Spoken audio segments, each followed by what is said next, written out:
ብሩክ ሰኒና ጆከርን ጉድ አረጋቸው። ከኋላ ሆኖ ሰኒንና ጆከርን ብሩክ ሌላ ሴራ አስሯል።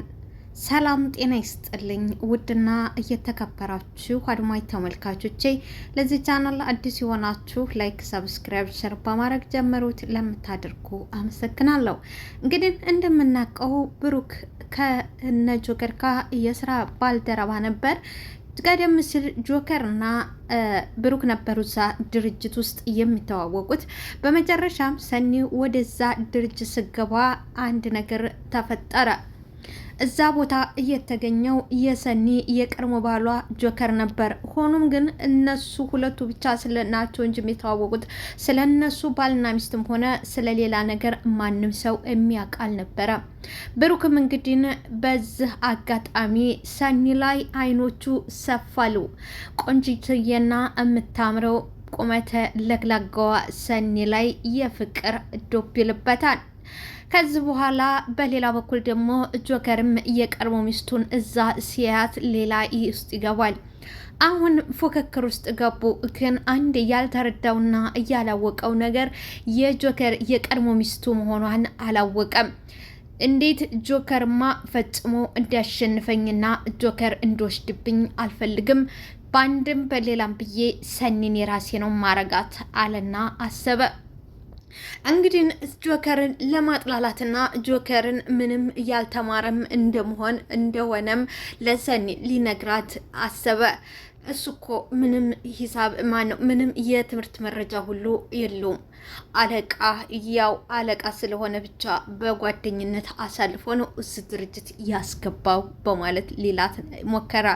እሷ ግን የቀድሞ ባሏ አሁንም የምታፈቅረው ከነፍሷ በላይ የምትሳሳለት ስለነበረ በክፉ መላሽ ነበር የሰጣችው። እውነትህን ነው ወይ ምናምን ብላ አላለችም። አንተ እንደውስ ተምረህ እየደረስክ ምንሳ መጣ በሚል ቁጣ ጭምር ነበር። በዛ ሰዓት ብሩክም በቃ ይቅርታ በማለት ከፊቷ ዘወር አለ። ሆኖም ግን በዙሪያዋ ማንዣበብና አይኖቹ ፈጽሞ ከሰኒ ላይ አልነሳሉ። በዚህም የተነሳ ከጆከር ጋር እስከ መደባደብ ድረስ ደረሰ። አቶ ሮቤልም አስማማቸው። ነገሩ ቀጠለ። ጆከርና ሰኒም ጠብ ስለነበሩ ለመጠቀሚያም አሰበችው፣ ሞካከረችው። በዚህ ሰዓት እንግዲህ ብሩክ የልብ ልብ ተሰጠው። የሚያሳዝነው ነገር የማያውቀው ታሪክ ውስጥ ነበረ።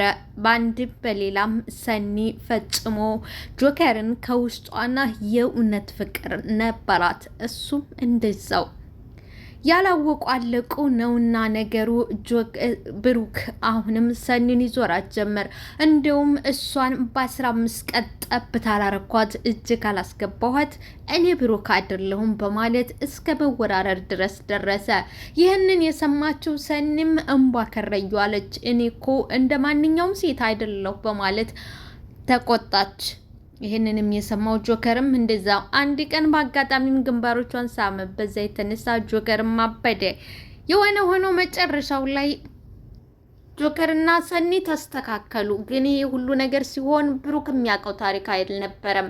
እንደሱ እዛ ድርጅት የተዋወቁና እዛ ድርጅት የተያዩ መስሎታል እንጂ ፈጽሞ ሚስቱ እጮኛው ነች ብሎ አላሰበም ነበረ። በመጨረሻም እንግዲህ ትናንትና በተፈጠረው ነገር በሌላም ባንድም በሌላም ሆኖ ቀለበት ያን ትናንትና ያሰራላትን ቀለበት መልሶት ያስር ከጀርባ ሆኖ እየተመለከተ ነበር። ለካ ተገዝ ቀደም ባልና ሚስት ኖራችኋል፣ ለካ ባልና ሚስት ሆናችሁ ነው ተጫውቱብኝ የነበራችሁት። እንግዲህ ጫወታውን ከጀመርከው እጫወተዋለሁ በማለት በዛቻ ተናገረ። እንግዲህ ቀደም ሲል ቤታቸው በር ላይ ለራኪ ለእህቷ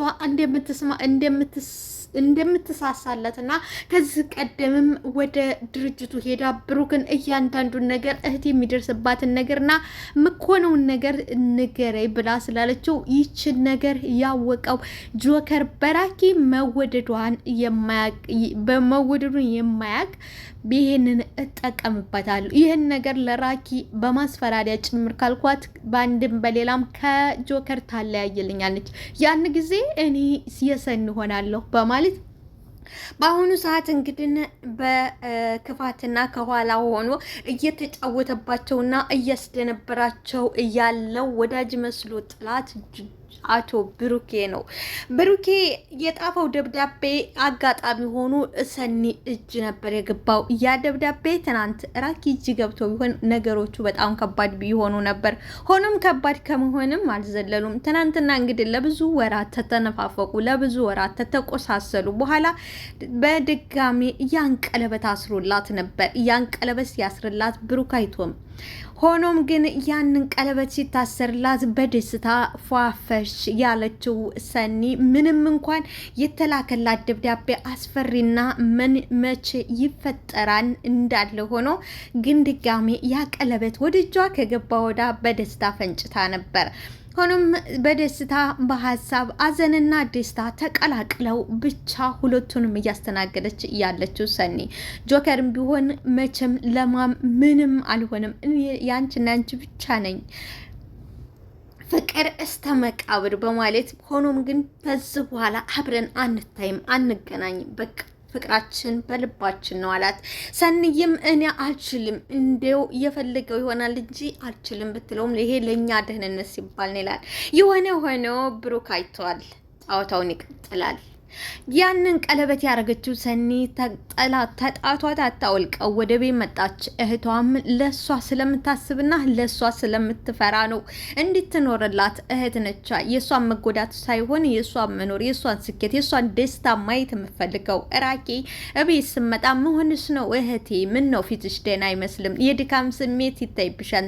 እህቴ ዛሬ በጣም ደክሞኝ ነበር፣ ብታይ በጣም ነው የደከመኝ፣ ቢሮ ስራው ይደውል ነበር ትላለች። አይዞሽ እንኳንም ወደ ቤትሽ በሰላም መጣሽ። አሁን እኔ እህትሽ ቆንጆ ምግብ ከቆንጆ ሻይ ጋር አድርጌ ተሰጥሽ ይጠፋልሻል ድካሙ ትላታለች። ግደለሽም እህቴ አንቺ ብቻ ካለሽ በቂ ነው በማለት በደስታ አሁን ሻይ ላምጣ ምግቡንም ላጣ ብላ ብድግ ልትተልትል ነበር። የሰኒ ጣት ላይ ያ ቀለበት ራሷ ራኪ የገዛችው ቀለበት ታይዋለች። ምን አለች? ተቆጣች። ወድ አይደለም አይፈረድባትም፣ ተህት የሚጠበቅ ነው። ከዛ በኋላ ይሄን ድጋሚ እንዳታረጊው አላልኩሽም ወይ ትላታለች። አልቻልኩም እህቴ በቃ። ከዛ በኋላ ጦርነቱ ተቀሰቀሰ። ሰኒም የራሷን ስሜት ነው የምታዳምጠው። ስህቷን ለምንስ ተከለከለች፣ ለምንስ ተጨነቀኝ ብላ ልታዳምጣት አልቻለችም ፈጽሞ። ከዚህ በኋላ ከጆከር ጋር ሰላም አትሆኝም። አንድ ጋር ከሆንሽ ሰላምሽን አታገኝም። እህቴ አጣሻለሁ፣ እናትም አባትም ሆኜ አሳድጌሻለሁ። የከፈልኩትን መስዋዕት አንቺ አታቂም። ስለዚህ እንዳጣሽ አልፈልግም ትላታለች።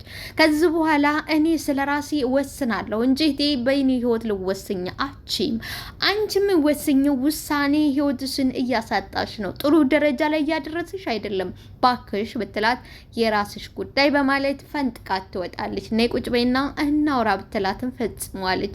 ከዛም ሰኒ እያለቀሰች ወደ ነጽናት ቤት ሄደ። ነጽናትም እውነትና ትክክሉን ነገር ነው የነገሯት። ኒና እንደዛ አትበይ ሰኒ፣ እህትሽ ላንቺ ስለምታስብ ነው፣ አንቺን ልጎዳሽ ሳይሆን ላንቺ ስለምታስብ ላንቺ ስለምትጨነቅ ነው። እሷን የመሰለ እህት ስላለችሽ ደግሞ ልትደስና ልትኮሪ ይገባሻል። ያንቺን ክፉ ስለማትወድ ነው፣ አንቺ እንዳትጎጂ ነው ይሄን መስዋዕት የከፈለችልሽ። አስቢው፣ እናትም አባትም ሆና ያሳደገችሽ አንድ ነገር ብኮኝ ምን ይወጣታል? ማናላት ለሷስ ትላታለች። እና ታዲያ እኔ በመወስነው ውሳኔ መግባት አለባት ትላለች። ረፊ አይሆንም፣ አሁን ረፊ በቃ ለማንኛውም ተረጋጊ። ጽናትም ቀጥል አደረገችና አው ትክክል ነች፣ እህት ነች። ስለዚህ ማንኛውም እህት ማንኛውም ቤተሰብ የሚያደርገው ነው። በዚህ ልትቀየሚያትና ልትጣሊያት አይገባም። ያንቺ አሳቢ ነኝ፣ አሳቢ ስላለሽ አመስገኛለቻት። ከዛ በኋላ ሰኒም አነባች።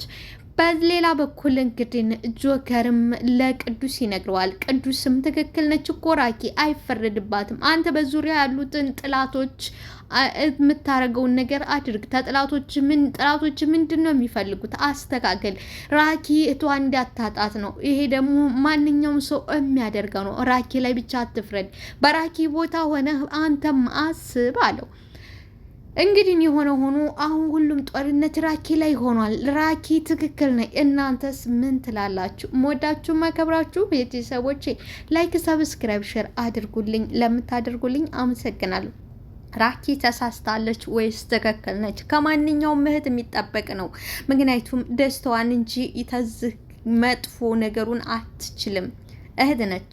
የእሷ ተደሷ ደስታ ከሷ ብዙ ነገር ነው የምጠብቀው። ስለዚህ እህትም እናትም አባትም ሆና ተንከባክባ ያሳደገቻት እህት እንዲህ ያለ መከራ እየተደወለና ደብዳቤ እየተጻፈ ቀያቸው በር ላይ ሲጣል ምን ተህቷ ይጠበቃል? ምንስ ትላላችሁ? እወዳችኋለሁ።